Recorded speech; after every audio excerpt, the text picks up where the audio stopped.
Parenting day number 30. Teach your children to laugh at themselves.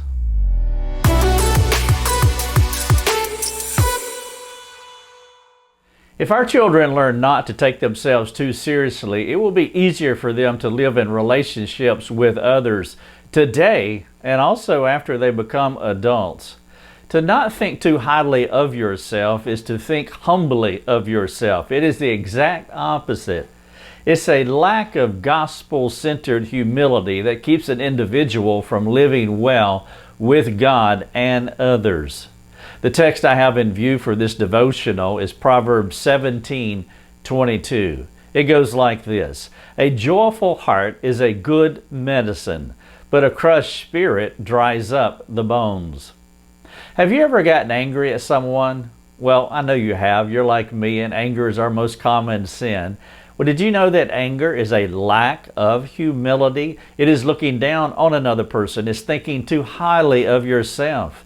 Have you ever become impatient with someone? Impatience is a synonym to anger. It's the same problem.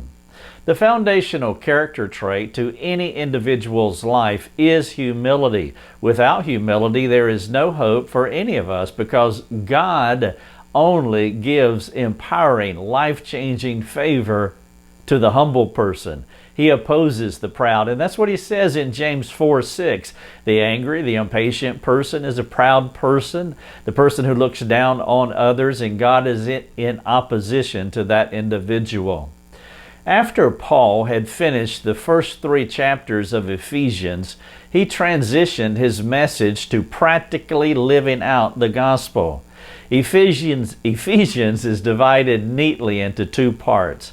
An old preacher told me a long time ago, he said this: "Brother Thomas, the book of Ephesians is in 2 parts. Part 1 teaches you how to be saved.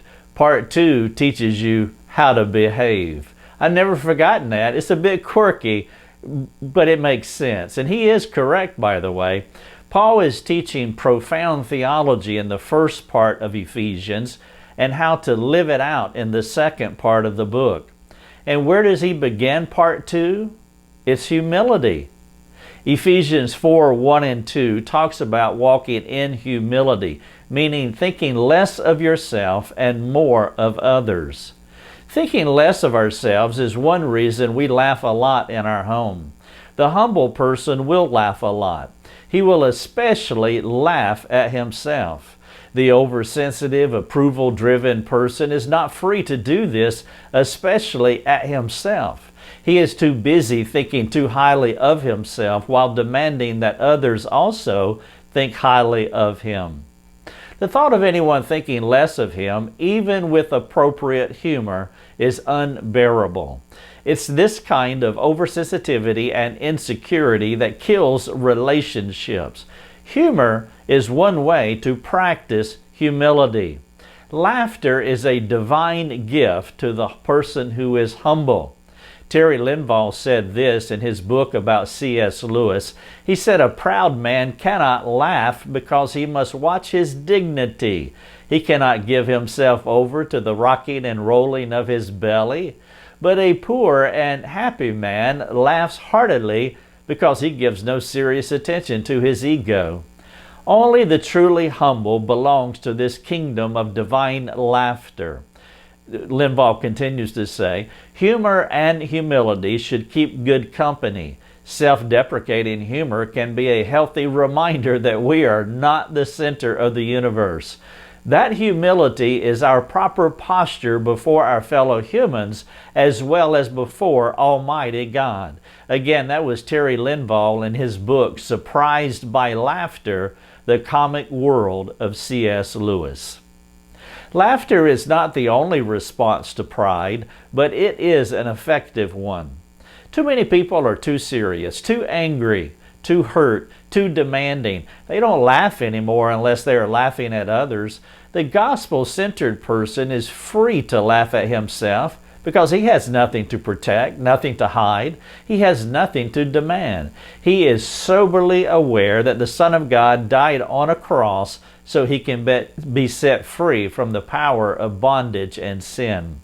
In John 8:36, it says this, "If the Son has set you free, you'll be free indeed." The humble person is reminded daily of the gospel and quickly lives in the good of it. He is free to laugh a lot, especially at himself. This is parenting day number 30. I titled it, "Teach Your Children to Laugh at Themselves." As I wrap up, here's a few thoughts and questions to think about. Heaven is a place of unbridled laughter, joy, praise, and worship. The gospel-freed person can begin practicing a little heaven on earth today. Here's your question. Do you laugh a lot? And a second one, are you free to laugh at yourself? How about this? How do you characterize yourself? More sensitive than secure? Or more touchy than tender? Or more frustrated than free? How does your attitude about life and others affect your child? How do you need to change? Thanks so much for watching the devotional.